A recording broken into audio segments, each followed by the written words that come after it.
Hey guys, what is up? This is Matthew Davis meeting once again. Welcome back to another movie review, aka After I Saw. This time it is going to be on 47 Meters Down, Uncaged.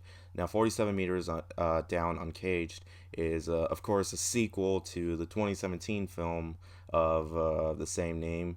Well, not really the same name because this one's called Uncaged. The first one was just called 47 Meters Down, and involves four friends that are all girls, and they're planning on going shark seeing, but instead of doing that, they go to this area, and they go down into the ocean into this cave where there's a lot of statues, and they get trapped underwater, and there's multiple sharks trying to come after them, and they have to try and escape with as little because and of course, they have masks, and the oxygen level, before the oxygen level goes all the way down, they have to find a way to escape while also trying to avoid these sharks.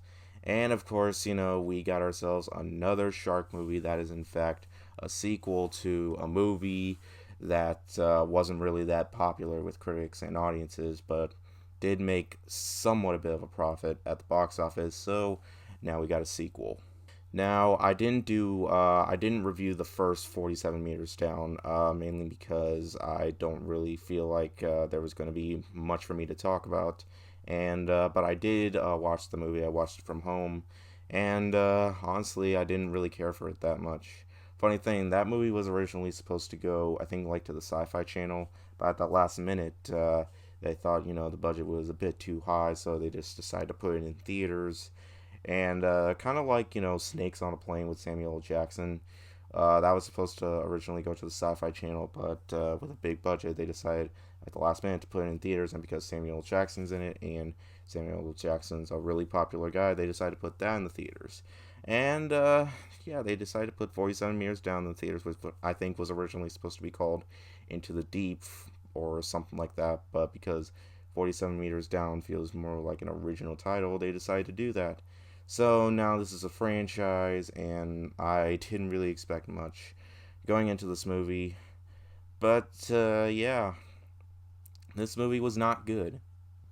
Honestly, I wasn't really surprised, but there is just so much in this movie that just made me laugh, honestly. And this isn't intended to be a comedy film. Like this is gonna contain spoilers, but the movie has been out for almost 2 weeks, so and not many people are seeing it. So is it really gonna bother you? I mean, if you still want to see it and you haven't seen it, I don't recommend watching this video. If you still plan on seeing it, but straight off the bat, when the characters go underwater and there are parts where they get separated from each other. So yeah, they have masks, and they can understand each other underwater. But when they're far apart, they act like they can still hear each other. But here's the thing: they don't have earpieces to communicate with each other when they're far away. Because you can actually tell that there's nothing in their ears. So it's really confusing, like how they're communicating with each other. Maybe their masks have like speakers or something. I don't really know.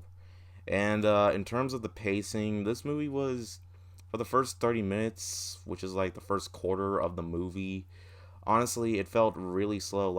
Yeah, and it's just like, yeah, here are the characters that we're trying to like show that you're supposed to care about, and who are going to be victims under the water, and are probably going to make stupid choices, and are trying to survive, and some might make it out, some might not.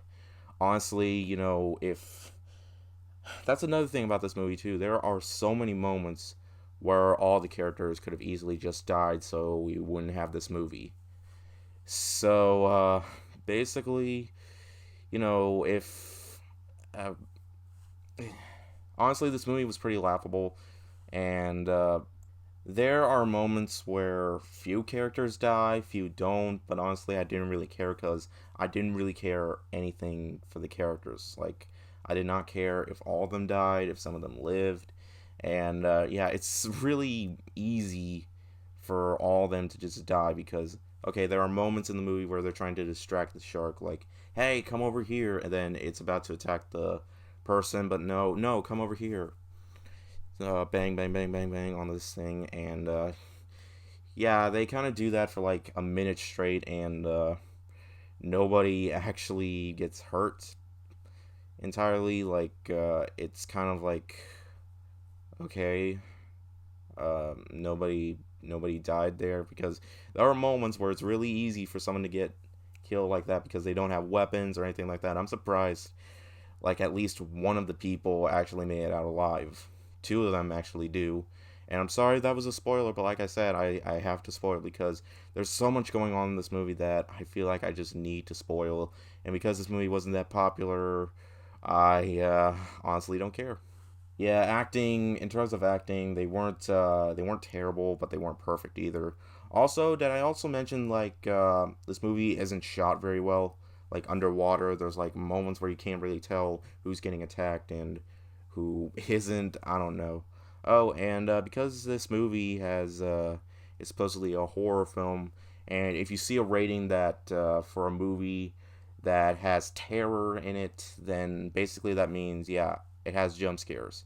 And of course, the jump scares include, of course, sharks popping out of nowhere, like Surprise, bitch. ah! Yeah, it's basically just like that. Like they pop out of nowhere, like unexpectedly, just so you can feel scared because, like, it's unexpected too. Like it's just also there was this one scene that I thought was absolutely hilarious. I'm like, what is that for? Is this movie intended to be a comedy? All of a sudden, there's like this screaming fish that goes like ah, like I was just like, honestly, I wish more people in the theater were with me because honestly, that would be very laughable, worthy crap going on, and I don't really, I don't really know what else there is to say. Like it kind of ends, the same way that the first movie did a little bit, except it's a bit more action packed and didn't have any hallucinations or anything like that. But I guess the last thing I could say is that there are multiple moments of slow motion, like when someone's getting attacked or fighting the shark near the end of the movie. Like, really, I'm just. This movie. I knew this movie was going to be bad, but I did not know it was going to be this bad. Like, oh my god. Yeah, overall, 47 meters down uncaged, I did not think was going to be this terrible as it was. I didn't care for any of the characters. It really wasn't paced very well, even though it's an hour and 30 minutes long. But honestly, I was just checking my phone. It felt like it was going on for like 2 hours. But honestly, I did not expect this movie to be good. And it wasn't good, but I did not expect myself to not like this more than Hellboy 2019. That's right. I'd rather watch Hellboy 2019. And that's saying something there because that movie was terrible also. But no, this movie might be laughable, but I don't think it's still worth a watch or worth a while. I'm going to give 47 meters down Uncaged a 1 out of 5. Yep, basically, oh my god, just this movie was just incredible of how it's it has entertainment, but all for the wrong reasons. But for the most part, it was just slow. It was boring. It was just, for the most part, it's exactly what I expected from a sequel to a movie that really wasn't that good. But yeah, thank you guys so much for watching. I don't really have any movie plans this weekend, but I do have one more movie I want to talk about that also wasn't very good either. But I'll explain more about that later. But anyways, thank you guys so much for watching, and I'll see you guys later. Word out.